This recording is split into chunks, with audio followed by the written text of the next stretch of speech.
everyone. Welcome to the Motley Verse, where many interests are entertained, examined, and explored. My name is Nonya. It's a privilege and a pleasure to have you on here with me. And today I have another book chat, another book review for you today, and I will be talking about the book Tombstone by Yang Zheshang. He is a Chinese man who grew up in China, and he is telling us about what happened between 1958 to 1962. Actually, the full title of the book is Tombstone, The Great Chinese Famine, 1958 to 1962. And so he's trying to tell us what happened between these years. He's trying to tell us what led up to it, what happened, and how they overcame. I have to tell you that this book is banned in China, but you have access to it outside of China. Hopefully this video doesn't get flagged or get me in trouble. I'm just a curious chick who wanted to know. Don't be mad at me. Okay, so moving on. What is this book about? I already told you, he's trying to tell us what happened and how this came to be. And essentially what's going on in this period is Mao Zedong, who is the leader of the communist people of China. He has a very ambitious goal for China. He wants to overtake the Soviet Union and be one of the leaders of the communist countries. But not only that, he had goals to actually be just overtake in the world in general. And so he wanted this communist utopia where they were very productive, very efficient, and also simultaneously very happy and very content. And he believed that that could happen. And he had this dreams and ideas and goals about how he could actually get it to happen. And so the other part of that is that he wanted this to happen rapidly, very, very quickly. So he and his, him and the leaders who were helping him rule at the time, they came up with this very, very, fast timelines or quick timelines to make these things happen. Unrealistic timelines, really, and that's essentially what led to this because for many reasons, which we could get into in the book. For many reasons, the people around him could not tell him the truth. They wouldn't tell him the truth. They wouldn't tell him that what he was trying to do was unrealistic, or they wouldn't actually give him an accurate picture of what was going on with the people. And then when they would tell him, many times they'll get in trouble. And I'm not talking about little trouble. I'm talking about big trouble where their lives are at stake. Because instead of seeing you as credible source, it was often seen that you were an opposition or that you were a threat to what he was trying to accomplish. And so when that happened, your life was at stake. And what ended up happening is that the leaders, according to this book, would not only not tell him the truth, oftentimes they will exaggerate.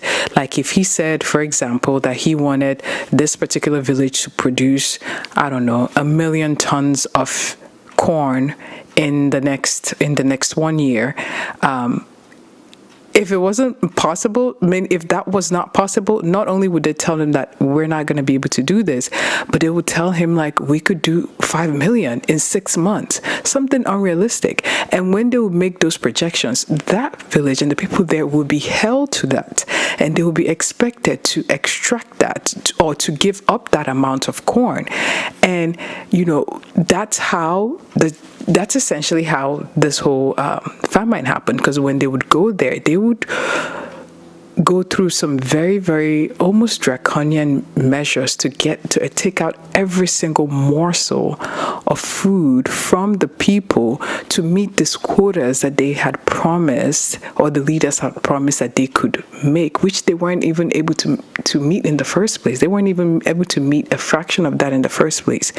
And because of the measures in place, they were able to take out every single thing, and other policies that also made it impossible for the people to kind of fight and defend for themselves. Human beings need a little bit of wiggle room, a little bit of freedom to be able to get creative and find solutions to problems, especially threats to their survival.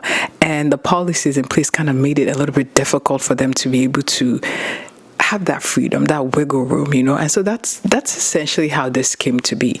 That was my takeaway from the book. So this book, it's It's about 522 pages, and this is not even the original book. It was actually the original book was written in Chinese, Mandarin, I think. I believe that was the original language it was in, and then this translators translated it to English. The original copy of the book is over 1,000 pages. This is 522 pages, and I can't even imagine reading any more than that. So if you are interested in reading this book, you need a lot of time to read it. And not only that, it was a hard book to read, but I read through it for a couple of reasons. Number one is I read through it because I'm the kind of person that I like to, when I start a book, for many reasons, I like to finish it. A lot of people tell you that it's better to read a book and then when you get bored to drop it and go pick up another book. I find that exercising that discipline of finishing a book even when I don't want to do it, I find that exercise useful for me in other areas of my life. And so for that reason, when I start reading a book, if I start it, unless it's horrible, I will probably do my best to finish it. So that was one of the reasons I finished this book. This book is hard not only because it's large, but it's full of a lot of statistics, a lot of information, and he tells the same story from multiple perspectives. He tells it from the perspective of the villagers, but not just the villagers as a whole. He goes to separate villages and tells you kind of like their experiences. So a lot of time it gets repetitive. It might seem repetitive because a lot of the experiences are similar. His dad, well, I'll get to that later. So a lot of so you get to almost like you're reading the same story over and over again. And then after he tells you from the villager's perspective, he goes and tells you from the leadership perspective and different types of leadership perspective. So again, you feel like, you're just looking at the same problem just from different angles, and it gives you a more robust understanding of what's going on. But after a while, you kind of you might get impatient and want to read something else. Another reason why it was hard to read is because some of the stories in the book, at some point I had to pause and said, I can't believe this happened in real life, because it tells the story of what human beings can become when they're pushed to their limits. And I'm talking about the very, very, very limits where you almost become inhumane. Because for some of these people, there's stories of cannibalism, and not even, some people had to eat their children or their family to survive. That's the lengths that they were pushed to, so that also made it hard to read. But I committed to finishing the book, like I said, because I like to finish books, but also because of the reason why he wrote this book. And he titled it Tombstone, and I'll tell you why he titled it Tombstone. He said it was a tombstone for the 36 million Chinese who died of starvation, one of them being his father. When his father died, he thought it was just, ill fortune for his family. He just thought it was something unique about him and his family. He didn't realize it was as time went on and as he grew up that he realized that this is something that was systemic and it was just not his family.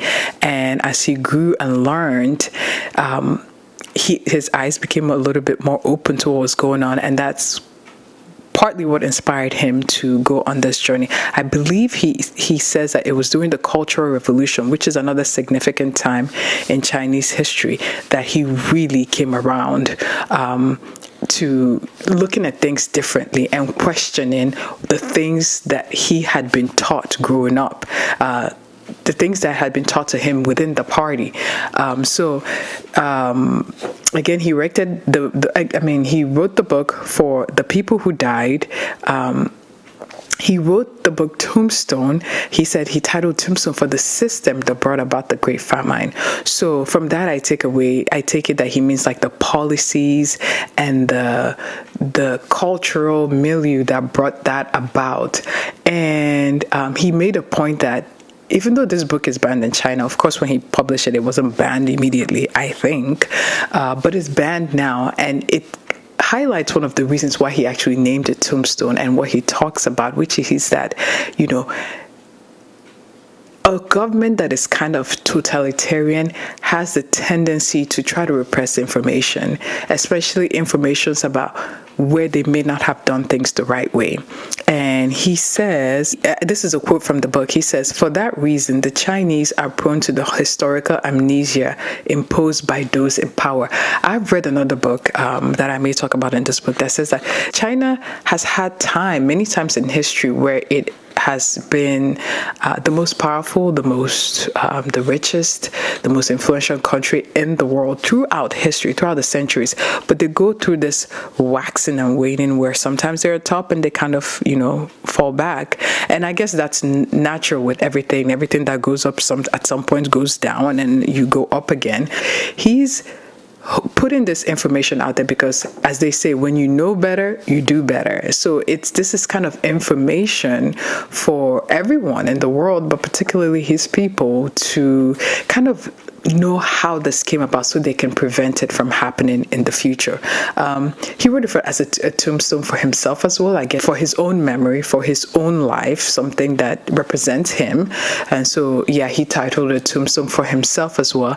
And then finally, he said he erected it he titled it Tombstone as well because he wanted to erect a tombstone for his father. I don't think he was able to in fact, I'm pretty sure he wasn't actually able to do a tombstone for his father when his father died because he was just a student. They just called him from school to come see that his father was dying. His friend came to him and said, "Hey, your father is dying. You need to come and see what's going on."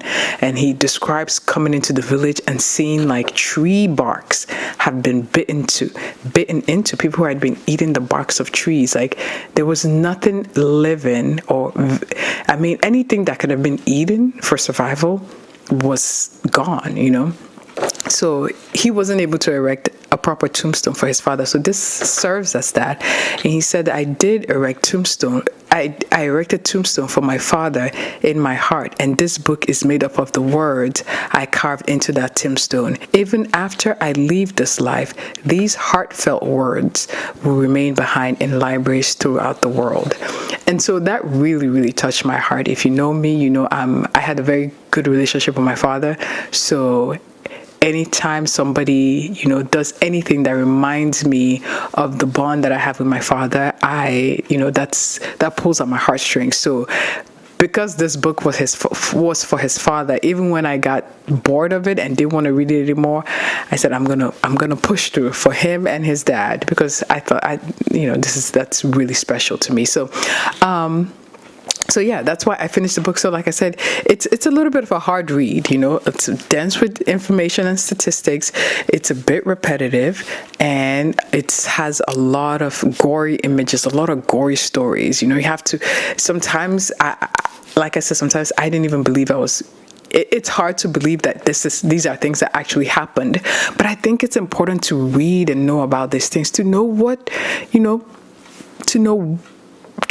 for the information, to be aware of things that happened at some point in time. I don't think it harms us. That's one of the reasons why I read it. I was curious to find out what happened in this time age and in this time period. Okay, so for my takeaways, one of my key takeaways from the book is that in leadership, it's important to find that balance where you direct those below you, or that you are in charge of, or that you have the responsibility of leading, that you find that balance where they feel comfortable taking your word and your assignment and going out there and doing the work that needs to be done.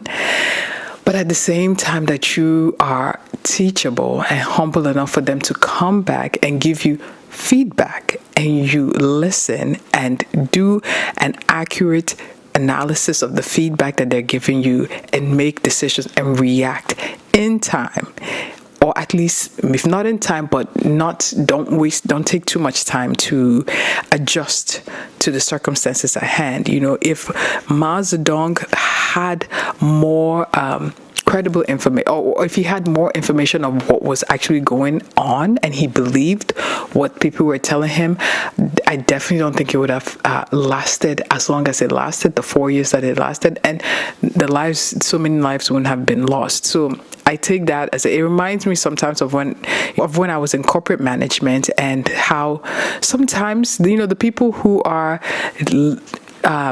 further down the leadership rung of the ladder don't always feel empowered to really give you an accurate feedback or feel like you're going to do anything with it. So sometimes they don't tell you anything, and yeah, sometimes they lie and exaggerate, and then people in the top positions or in higher ups don't always get the accurate information, and they enact policies or they make decisions that actually don't help in the long run, so it gave me a lot to think about finding that balance. I recommend you reading the book just for the information. I mean, this is a pretty important and significant part of world history of what happened in our life and in our world, and I think just being aware or knowing what brought about this it's important, because like I said, when you know better, you do better, and then more people knowing about this could prevent us from prevent something like this happening again.